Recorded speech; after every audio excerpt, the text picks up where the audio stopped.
ډاکټر محمد اشرف غني وایي د کابل د سقوط پر مهال خبر نه وم چې چیرې ځو، د الوتکې له پورته کېدو وروسته پوه شوم چې افغانستان پرېږدو.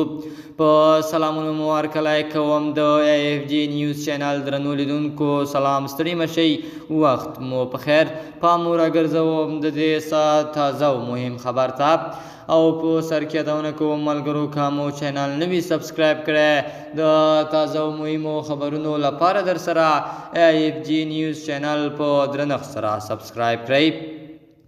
د افغانستان پرځول شوی ولسمشر محمد اشرف غني ویلي د اګست پر 15مه له پلازمینې کابله د روانېدو پر مهال خبر نه و چې چیرې ځو، او د الوتکې له پورته کېدو وروسته پوه شوم چې افغانستان پرېږدو. ښاغلي غني ویل د اګست پر 15مه سهار یې هېڅ ګمان نه کاوه دی په افغانستان کې وروستۍ ورځ وي. ښاغلي غني ویلي کله چې په وضعیت پوه شو نو هدایت یې وکړ چې خوست ته د روانېدو تابعه دې ونیول شي، خو ورته وویل شول چې خوست هم سقوط کړی. نوموړي دا څرګندونې د بریتانیا د پوځ پخواني لوی درستي جنرال نیک کارټر سره په ځانګړي خبرو کې کړي دي چې BBC انګلیسي راډیو او BBC پښتو له لارې نن پنجشنبه خپرېږي. په دې ځانګړو خبرو کې پخوانی افغان ولسمشر د اګست د 15مې یعنې د کابل د سقوط ورځې پیښو ته په اشارې ویلي.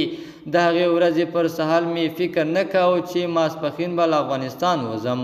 موږ ته ویل شوي وو چې حقاني شبکه به په کابل ته نه داخلیږي، خو 2 ساعته وروسته وضعیت بدل و. د ملي امنیت سلاکار ډاکټر محب او د ولسمشر د امنیت ځانګړی ځواک PPS قماندان راغلل او ورته وویل چې PPS سقوط کړی، که ما مقاومت کړی وای نو دوی ټول به وژل شوي وای. دا توان یې نه درلود چې زما او د محب دفاع وکړي. ډاکټر محب سخت وارخطا و، ما ته یې له 2 دقیقو ډېر وخت رانه کړ. زما هدایت دا و چې خوست ته د تلو تابعه دې ونیول شي. هغه محب راته وویل چې خوست او جلال آباد هم سقوط کړی.